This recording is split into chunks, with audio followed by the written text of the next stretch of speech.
Hey everybody, it's the John Thomas Hill Show featuring, well, it ain't Ivan Trabowski, it's John Thomas Hill. Remember that name, Ivan Trabowski, to do as a fictional character, okay? Alright, anyhow, I have a buddy who's got a teenage son in high school, and he posted on Facebook the other day that he was heartbroken that his son was struggling in school. He was failing his classes. Obviously, the classes are online. And doing the usual, let's send the kids back to school. I sympathize with him. But, truth be told, I'm not comfortable with all the kids going back to school right now. It's just, it's one of those things that's sort of like, the last thing we need is to do it because we're just now getting a handle on this. And the last thing we need is just go, let's just drop our guard, let's send all our kids back to school. Everything will be hunky-dory.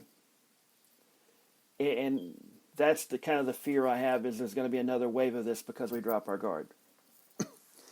But here's the thing. Even before the pandemic hit, there has been a move towards online learning. Part of it is because homeschooling is becoming more of a popular option, not just for religious families and whatnot, but for people who feel like that their children, and I'll tell you the honest truth about it. Had this been an option back when I was a kid, and back then there was no such thing as online, there was not even an internet. Well, there was, but it was sort of only for the military. But there really wasn't back then. I would have benefited greatly from something like this. But you have to remember, and by the way, my buddy lives in a very rural area. Not rural as in there's no houses within vision of it. He lives in an area that has houses around him, but in comparison to, it's not a suburb, it's a rural area. So his internet is not that great. And where I live at, the internet is not that great. As a matter of fact, the reason I have the internet service I have is actually I have two cell phones for the same company. One is exclusively a hotspot at home.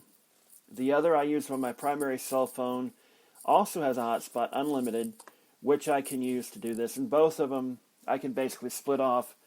And when I do my watch-alongs, I'll be using one to do the TV. The other will actually do the podcast.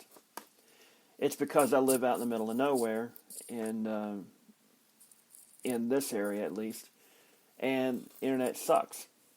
And I live in a county that's primarily rural. And the only good internet you can get is if you live in town, that being Rutherford, Spindale, and Forest City. If you can get Northland Cable, known as Vive broadband these days, you can get decent internet. AT&T sucks. AT&T doesn't want to improve things around here that much. But they want to make sure nobody else does. So my buddy, his son is struggling. He makes this comment about we should send all his kids back to school. The first thing is, yeah, I sympathize. But this is a pandemic. And there are people who go, well, it's going to be bad for kids' development. Here's the thing. Kids are very resilient creatures. And they may be, in some cases, sometimes it's not a bad thing to go back and redo things. Especially if you're in high school. Here's my thing. If you're in high school and you are having trouble, there's community college that can, if you want to go to 4-year school, community college is there. If you didn't have a great high school career, community college is there to bridge the gap to where you can learn better skills. You're in a college environment, but in a smaller scale, and you can get the essential classes you need, the required classes you need in a much smaller, friendlier environment than some big 4-year school where you're sitting 250 in a classroom learning something you could learn in a much easier in a 20-person room in some small community college somewhere, say Spindale, North Carolina. Isothermal. But my feeling has been that this is a bigger issue. Broadband access, better internet access. It's really showcasing a lack of the big difference between urban and rural. Where in Charlotte you can get very fast internet speeds. You'll pay for them, but you can get fast internet speeds. Whereas here, you can't. You can have all the money in the world, but if you live out here, where I live at, you realistically can't. There are other options besides AT&T. The one I'm actually using right now is another option. But to be perfectly frank, it's not really that whole much better because it's basically using 2 cell phones as hotspots to help with the internet. There is Skyrunner, which is line of sight, which probably would do a little bit better than AT&T, but anything line of sight means you run the risk if there's cloud cover, if there's fog, if there happens to be trees in the way, you run the risk of, let's say if your neighbor puts up something and blocks your view. I mean, yeah, I actually remember hearing about that from somebody not too long ago. I can't remember the name of who that person I read it from. Basically, they had just gotten a line of sight. It's not anybody around here. They had just gotten line of sight internet service, and their neighbor put up a privacy fence and blocked their view. It wasn't because they didn't know what this thing was. They just put it up because they'd been wanting to put it up for a while because that was what they wanted to do. Now, the obvious solution is to put one up higher, but that's beside the point because who's to say that you're somewhere, let's say you're in a mixed area where there's residential, industrial, you're living in town, and the house next door to you has been sold to an industrial company or commercial company, and they decide to put a big store there. Of course, if you lived in town, you would be using the Northlink cable or Vibe broadband, whatever the hell they call it nowadays. But anyhow, this is one of those things, and I've talked to people about this. You have to have better internet access in a rural area. And if it means opening up things to competition, let's do it. If it means the government takes over and provides something that private industry cannot or will not provide that the public wants. This is the problem, though. Anytime any municipality or county or city group has tried to come together to do their own version of broadband, AT&T and Verizon sue to block it.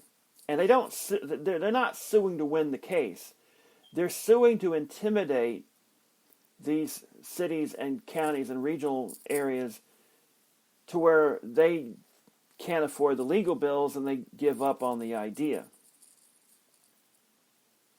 That's the reason why, why would AT&T could benefit greatly by, but it would cost them a lot to begin with, but they could benefit from expanding broadband here, but they're not doing it. Why? Because the initial cost would take them a while to make the money back up, and they're only interested in making money. But they don't want government to get involved in it because they want to make money. And there's always a chance that they could decide, hey, that with wireless broadband becoming a thing, like right now. What I'm using right now to do this wasn't possible a decade ago. It was, part of the reason is a lot of the old analog TV signals, the reason the digital conversion took place was so that analog TV signals could be used for broadband internet access. And as more channels, as the radio channels start getting digitized and all of this, it's allowing for more access to faster broadband speeds. The problem is, of course, is the infrastructure isn't there. And AT&T and Verizon aren't exactly chomping at the bit because they want to make money, and if they're going to take their time rolling this stuff out because it's a huge investment to build towers, to add on more.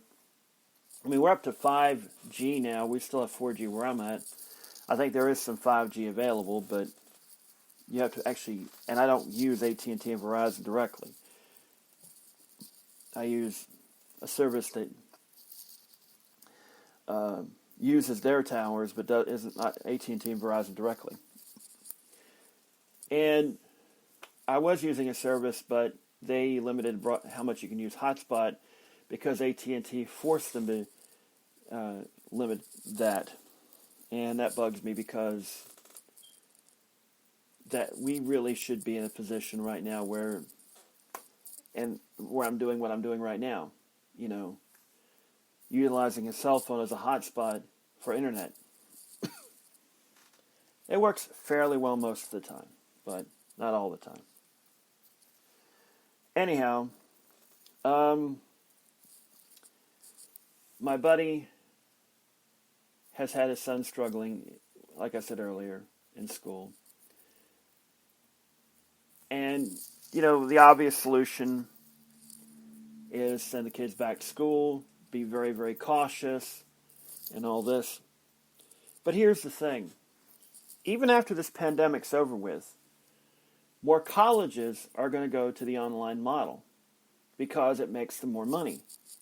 It's cheaper. More people want to go to college, but not actually have to go away to college. And the four-year universities are getting into this more and more every day.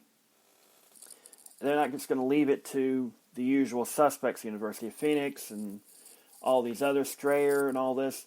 They're wanting to get into this. And they're not just offering classes now, they're offering entire programs online. It's been going on that for a while. But now, as the pandemic has, and this is something that could affect a lot of things down the road. Say, how many people actually go to college, physically go to college, as in live on campus, instead of, going online and doing their coursework there. I think that the next big thing is going to be online schools, because you're going to have families that, after this pandemic, hey, I can work from home. Why go to work when I can do work at home? But the kids are going to have to go to school, so why not have the kids go to school right there at home? Now, there is a drawback to all of this, and that is the social development of kids. And the one thing about the big drawback is, if you're just going to church, if you're just going to you're limiting your social interaction to a very specific group. Whereas if you go to public school, or even to some extent private school, your kid's out amongst people that they may not necessarily be friends with, they may not like them, they have to deal with stuff they're going to have to deal with when they get to be an adult. getting out in public, being in a workplace, being in, where they have to learn those essential social skills. And that is the drawback of online exclusive schools. And I think in many ways that's going to be the reason we don't entirely embrace online schooling, but there will be part of our educational system.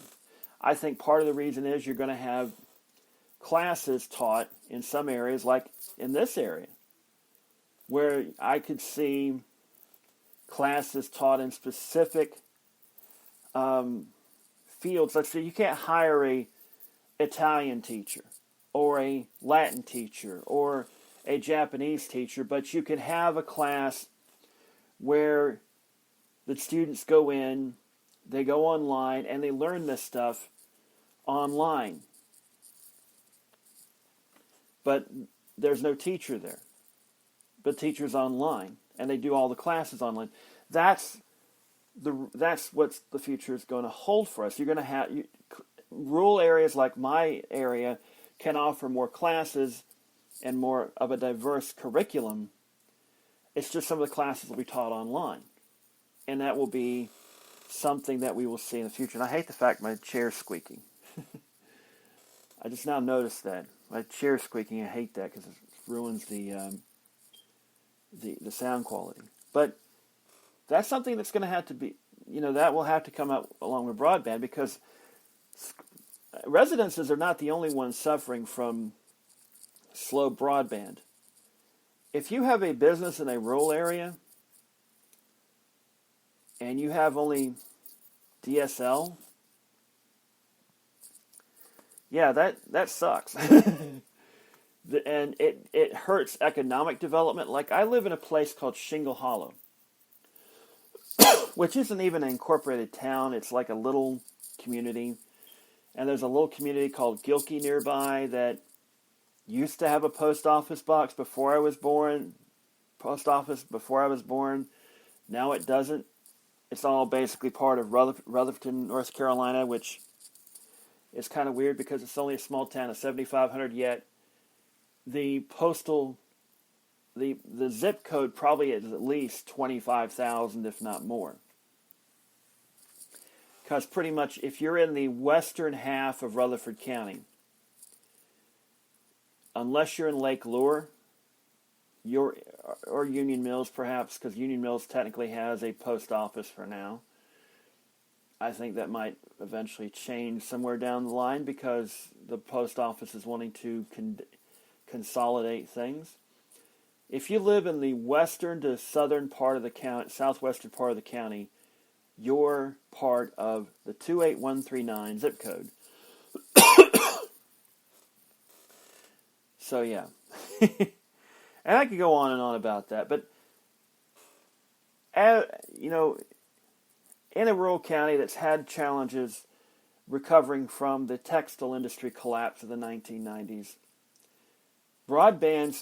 improved broadband speeds and access is absolutely vital to economic development in the area. And not just in the Tri-Cities, and it is necessary for small communities like Ellenboro, Cliffside, Lake Lure, and in areas that are not incorporated. Because if you wanted to put a plant, an industrial plant, somewhere, and you're going to need the high-speed broadband for your basic business stuff. You can't put it in the middle of where I'm living at because you don't have it. You'll need access to a main road. And it's just ridiculous. And there are people trying to fight for it, but there's also the fact AT&T and Verizon have deep pockets, and they basically go, we own you, in their mind. We'll get out there eventually, but we make more money from suburbs and urban areas. We're not going to come out there until we need the money, and you'll get the leftovers. Yeah, we'll roll out fiber optics but then we'll have something more, even faster for the urban and suburban areas. So the government, both on a state and federal level, need to step in. Not just for our students, but also for businesses, for industrial, commercial, residential. It's frustrating that I live in an area where we pay the same amount of taxes as people living just on the outside of town but don't live in town, and yet they get better access to internet than we do.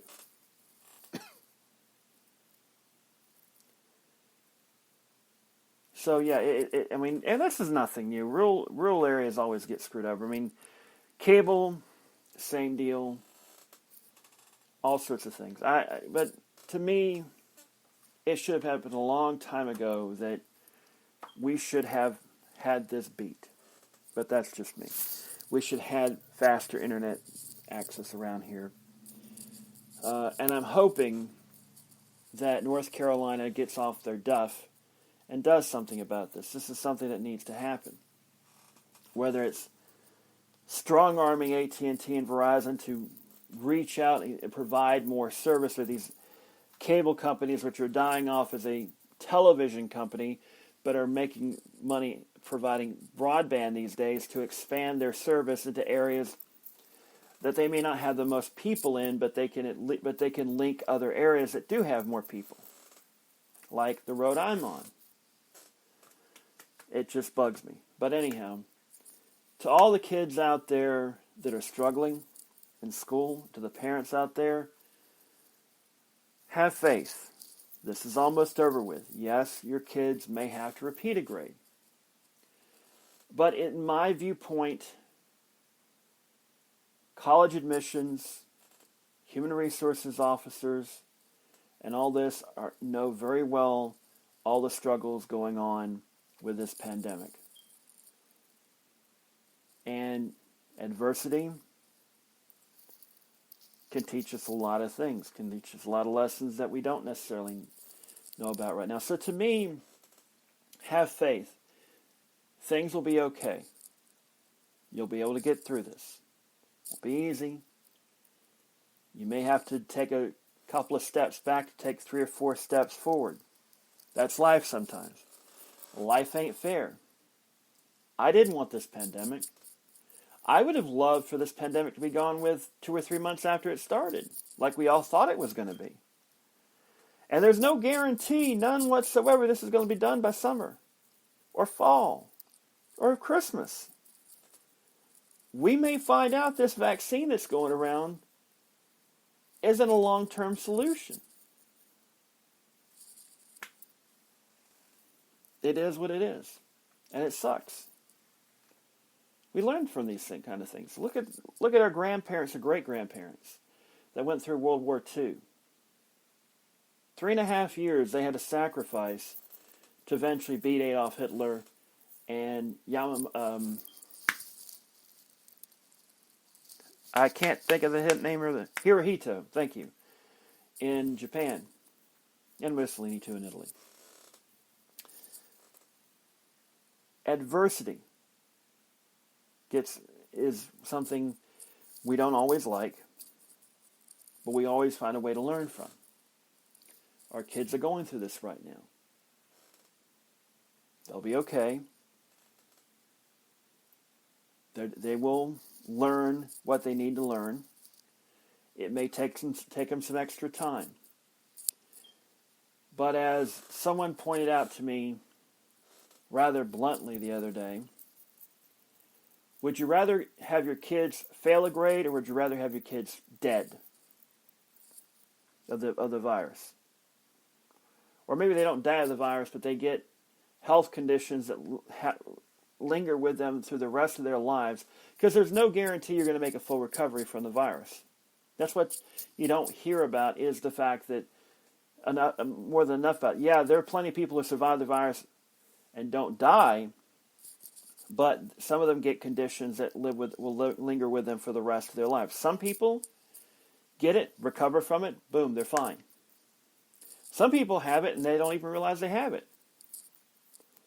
That's the crazy thing about this virus. It's an evolving thing. And there's no guarantee that once you've had it that you won't get it again and will be even worse. That's science. That's the thing we've always lived with. We just didn't realize that it would actually bite us in the butt the way it did. But that is life.